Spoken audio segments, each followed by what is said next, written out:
अस्सलाम वालेकुम। अब जो है हम रिमेनिंग ड्रग्स स्टार्ट करने लगे हैं जो कि नॉन इंसुलिन ड्रग्स हैं। इनमें हमारे पास सबसे पहले है बिगोनाइट्स। बिगोनाइट्स में हमारे पास क्या आते हैं? मेटफॉर्मिन। तो इसके सफिक्स भी वही फॉर्मिन हो सकता है, मेटफॉर्मिन या फेनफॉर्मिन। अच्छा, इसके अगर मोड ऑफ एक्शन की बात की जाए तो ये हमारे पास क्या करता है? बेसिकली इंसुलिन की जो हमारे पास रेजिस्टेंस है उसको क्या करेगा ये? कम करेगा। इंसुलिन की रेजिस्टेंस कम होगी तो क्या होगा? ग्लूकोज का अपटेक ज़्यादा अच्छा होगा। ग्लूकोज अपटेक बढ़ा देंगे ये। ग्लूकोज अपटेक अच्छा होगा तो वो अपने टारगेट टिश्यू पे जाके लगेगा, ठीक है?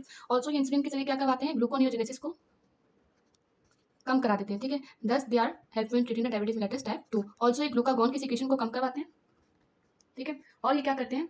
इंटेस्टिनल शुगर एब्सॉर्प्शन जो है बेसिकली उसको क्या कर देते हैं? कम करा देते हैं, ठीक है?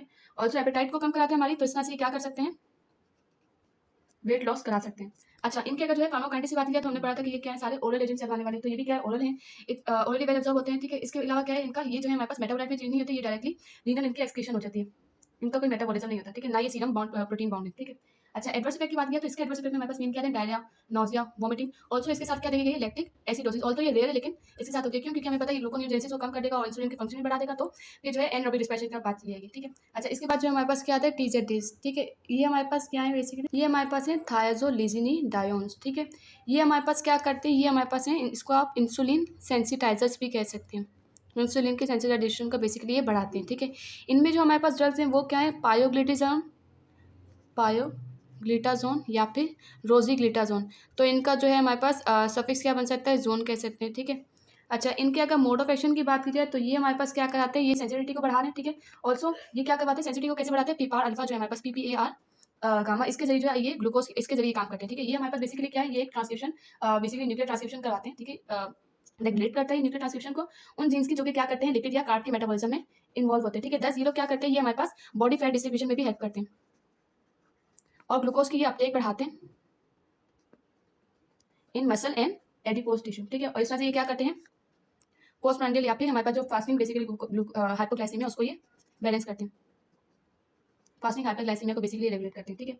अच्छा, इनको जो है हम मोनोथेरेपी भी दे सकते हैं या फिर जो है इंसुलिन या जो दूसरे ओरल एजेंट है उनके साथ हम इनको कॉम्बो में भी दे सकते हैं। अच्छा, इनके जो है हमारे पास अगर जो है फार्माकोकाइनेटिक्स की बात किया तो हमें पता है ये क्या है? ओरल एब्जॉर्ब होते हैं, ठीक है? और इनमें जो हमारे पास जो है ये पायोग्लिटाजोन है, ये क्या है?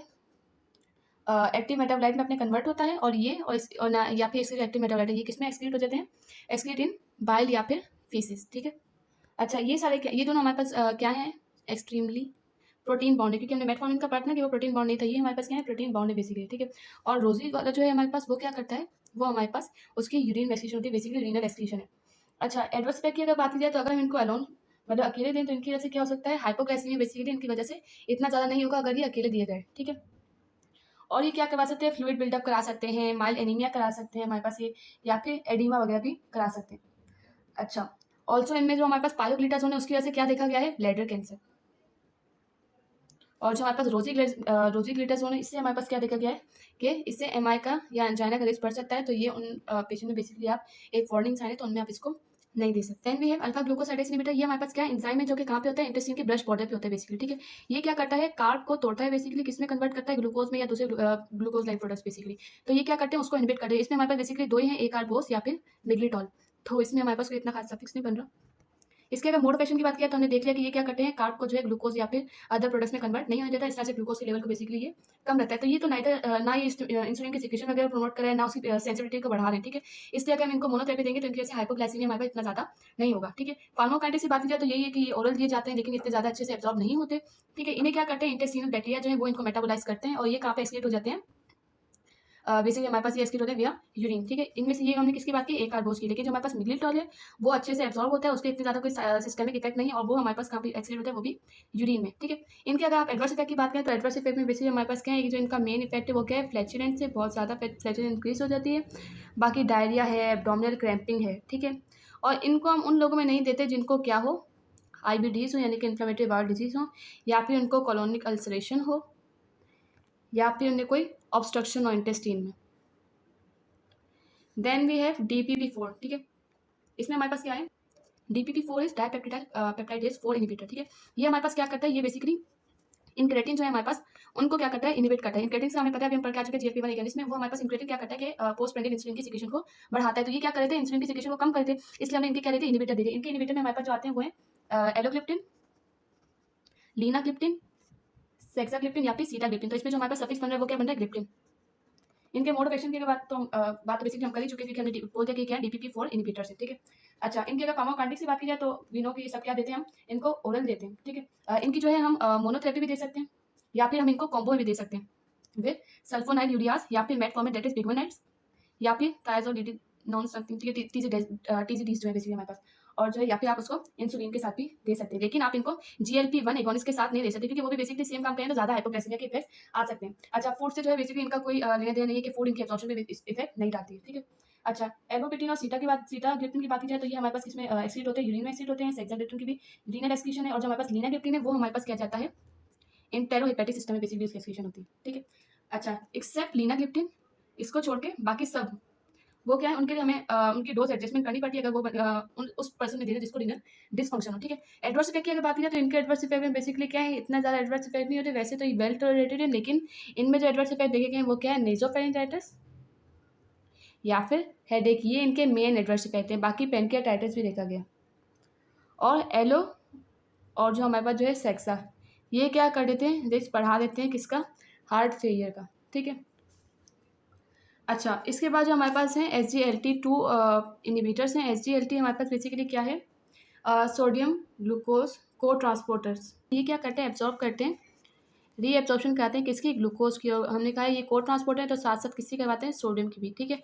इनमें जो हमारे पास बेसिकली ड्रग्स आ रहे हैं वो क्या है, कैनाग्लिफ्लोजिन, डेपाग्लिफ्लोजिन, एम्पाग्लिफ्लोजिन या फिर एटोग्लिफ्लोजिन। तो हमारे पास इनका सफिक्स क्या है, फ्लोजिन, ठीक है। अच्छा, ये भी हमारे पास क्या है, फॉर डायबिटीज मेलिटस टाइप 2 के लिए है। ऑल्सो एम्पा जो है ये ई वाला, ये हमारे पास किसके लिए है, उन लोगों में जिनमें जो है डायबिटीज़ में होते हुए जिनको CVDs यानी कि कार्डियोवैस्कुलर डिजीज़ की वजह से जिनमें डेथ हो जाए, ठीक है। इनके मोड ऑफ एक्शन की अगर बात की जाए तो ये क्या करते हैं, हमने कहा ये इसको इनहिबिट करेंगे ना, तो यानी ये क्या करेंगे, रीनल ग्लूकोज की बेसिकली जो एब्जॉर्प्शन है वो क्या करवा देंगे, कम करवा देंगे। साथ साथ क्या होगा, हमारे पास सोडियम की एब्जॉर्प्शन भी नहीं होगी, ठीक है। जब सोडियम की एब्जॉर्प्शन नहीं होगी तो सोडियम क्या करेगा, बेसिकली जो है हमारे पास ऑस्मोटिक डायूरेसिस हो जाएगी, सोडियम रिलीज हो जाएगा। इस तरह से ये क्या करते हैं, आपके सिस्टोलिक BP को क्या करते हैं, कम करते हैं, लेकिन इनको हम हाइपरटेंशन में यूज़ नहीं करते उसके ट्रीटमेंट के लिए, ठीक है।